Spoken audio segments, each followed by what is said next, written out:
चामुंडाई विच्चे ओम ग्लूम हूं क्लीं झूम से ज्वाले ज्वाले ज्वल ज्वल पजल पजल ओम ऐं ह्रीं क्लीं चामुंडाई विच्चे ज्वल हंसन लंशन फट स्वाहा।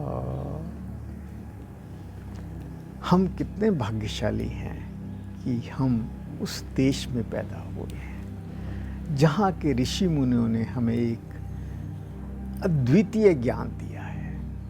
उन्होंने बाह्य वातावरण में तरक्की के अलावा अपने आध्यात्म पे, अपनी सृष्टि पे इतनी खोज की, इतनी रिसर्च की जिसकी हम कल्पना भी नहीं कर सकते। उन्होंने एक अति उत्तम ज्ञान प्राप्त किया है जो कि सारी सृष्टि एक एनर्जी से चल रही है, एक ताकत से चल रही है, एक शक्ति से चल रही है, एक प्राण शक्ति से चल रही है जिसका नाम है पुरुष। ये पुरुष ही एक ऐसी शक्ति है जो कि सारे ब्रह्मांड को चलाने वाली है और इसका नाम उन्होंने दिया शिव शक्ति। ब्रह्मा विष्णु महेश इन शक्तियों के ही रूप हैं और बहुत उत्तम ज्ञान इससे बात ये दी है कि इस एनर्जी को, इस शक्ति को चलाने वाला कौन है? प्रकृति। प्रकृति ही वो है सत्य रजतम जो कि हमारे इस ओज को, इस शक्ति को, इस शिव शक्ति को चलाती है। और उन्होंने इससे उत्तम ज्ञान दे दिया कि इस मानुष्य शरीर में हमारी जो आत्मा है वो भी शिव का रूप है। देखो कितना गहन ज्ञान दिया उन्होंने। और उसको चलाने वाली शक्ति जो देवी शक्ति है वो है मन। तो संसार एक शिव शक्ति से चलता है और उसको चलाने वाली एक देवी शक्ति है और इस शरीर रूप में उसी का नाम उन्होंने दे दिया आत्मा और हमारा मन। हम जितनी भी प्रक्रियाएं करते हैं, हमारे जितने भी साइंस इसके पीछे है जो कि ऋषि मुनि ने दी हुई है कि हम या तो अपने शिव की पूजा करते हैं या देवी शक्ति की, अपने मन की शक्ति। और उन्होंने इस मन की शक्ति को बढ़ाने के लिए भी हमें बहुत उत्तम उपाय दिए हैं। जैसे आजकल नवरात्रों में कुछ ऐसा ग्रहों का, कुछ नक्षत्रों का ऐसा संयोग होता है कि इसमें वातावरण में बहुत शक्ति होती है और इस समय किया हुआ कोई भी अनुष्ठान परिपूर्ण होता है। और उन्होंने उसके लिए मन को साधने के लिए देखिए क्या क्या उपाय बताए हैं। सबसे पहले तो जैसे हम नवरात्र में व्रत करते हैं। अब व्रत नाम अगर हम बहुत ध्यान से देखें, वेदों के अनुसार देखें, व्रत का अर्थ होता है दृढ़ प्रतिज्ञा। हम किसी तरह की जब कोई व्रत धारण करते हैं तो इसका मतलब हम किसी चीज़ की प्रतिज्ञा लेते हैं। और वो प्रतिज्ञा क्या है? सत्य को ग्रहण करने की और असत्य को छोड़ने की। अगर हमारा मन सत्य की तरफ चलेगा तभी ये जीवन में कुछ उद्धार कर सकेगा, तभी अपनी प्रेम शक्ति को पा सकेगा।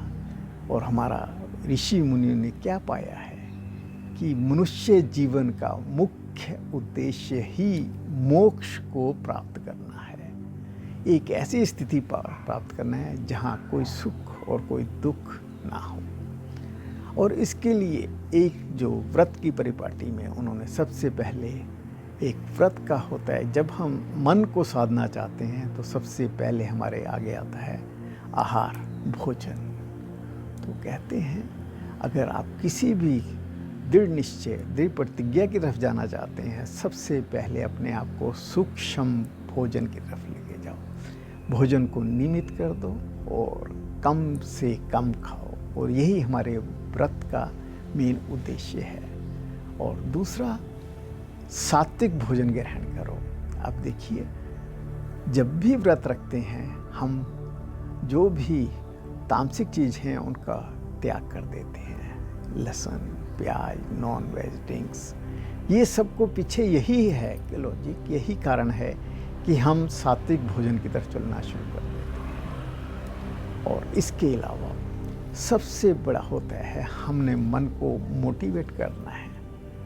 आप कभी बहुत ध्यान से देखिए, हमारे जितनी भी देवी पूजा करते हैं, इसमें जो भी मंत्र हैं, जो भी आरती हैं, तो एक एक शब्द हमारे मन को एक मोटिवेट करने के लिए, एक जागृत करने के लिए बना हुआ है। आप बहुत ध्यान से इसकी तरफ अध्ययन कीजिए, आपको पता चलेगा कि जितने भी हम शब्दों का, जितनी आरतियों का, जितने मंत्रों का हम इस्तेमाल करते हैं, उसके पीछे लॉजिक क्या है कि हमारे मन को जागृत करना। जैसे एक देवी माँ का बीज मंत्र है, ओम एन हिंग क्लिंग चामुंडाई विच्चे। ये तो उन्होंने मन का और देवी माँ का गुणगान किया है। ओम एन हिंग क्लिंग चामुंडाई विच्चे, ओम ग्लूम हुंग क्लिंग जूम से।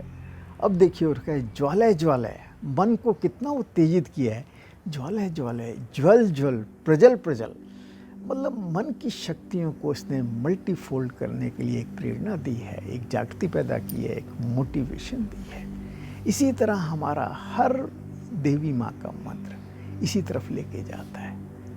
तो अब जब भी हम नवरात्र में अपने इस पूजा पाठ, इस पद्धति करें, तो अपने मन को ध्यान रखें कि हमने इस समय अपने मन को बहुत मोटिवेट करना है, बहुत जागृत करना है, ताकि हम मोक्ष की तरफ बहुत आनंदित होकर जा सकें। यही हमारे नवरात्रों के पीछे विधान है, यही साइंस है कि हमने डायरेक्टली और इनडायरेक्टली, परोक्ष या परोक्ष रूप में अपने मन को चेताया है, इसके अंदर शक्ति पैदा की है, ताकि हम सत्य मार्ग पे चलते हुए अपने जीवन को मोक्ष की तरफ ले चलें। ओम शांति शांति शांति।